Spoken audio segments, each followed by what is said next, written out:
field service fleets spending less on fuel? How can you reduce or eliminate tailpipe emissions? And why now? How do you plan and manage your field services in real time? And how can you integrate EVs into your route planning? Up to 80% of their emissions actually sit within that supply chain, not within their direct business. Okay. So if they're going to reduce their climatic impact, guess what? It's coming through the supply chain. And they are being requested to produce not only the carbon reporting for the execution of that contract, but to start initiating plans for the reduction of that carbon impact in the fulfillment of that contract as well. So, if you run a fleet of field service operatives, what are the live solutions that optimize scheduling and route planning? Before, during, and after your operatives are on shift.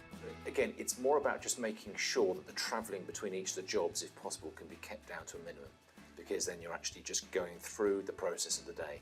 It's also then much easier to make sure that the engineers are trying to hit their targets during the day as well, because say an engineer's got 8, 9 plus jobs to do a day, it's really key to monitor that progress in the day, because if an engineer gets stuck on a job, the planners need to be able to see that and immediately react to it, because if the engineers do get stuck, what's going to happen to maybe those other 4 jobs that are towards the end of that? Absolutely. yeah. And again, some of the things that the FLS solution can do is begin to maybe distribute those jobs to other engineers who are running ahead of time. But it's thinking about all these things as well, because sometimes planners, they can't manage it. When you've got, say, 400 or 500 engineers, or even a couple of hundred engineers, being able to keep on top of all those things at once manually is really difficult.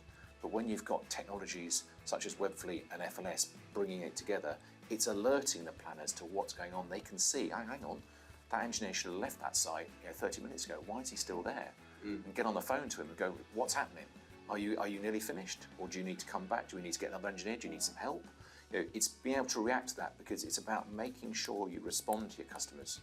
And it's getting that timely advantage as well on your competitors, because if the engineers don't turn up on time, the customer is not going to be happy. And sometimes that's the first kind of judgment they make of a company service. And the other thing about that sort of notification and that awareness as well is, don't forget, within that there's going to be lone workers. Yeah. And actually, when you look at driver safety, driver well-being, Yeah.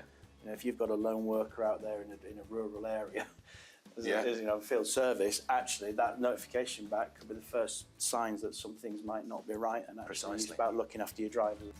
Join us for the Decarbonisation Opportunity, the road to lower emissions, featuring Webfleet. Watch now.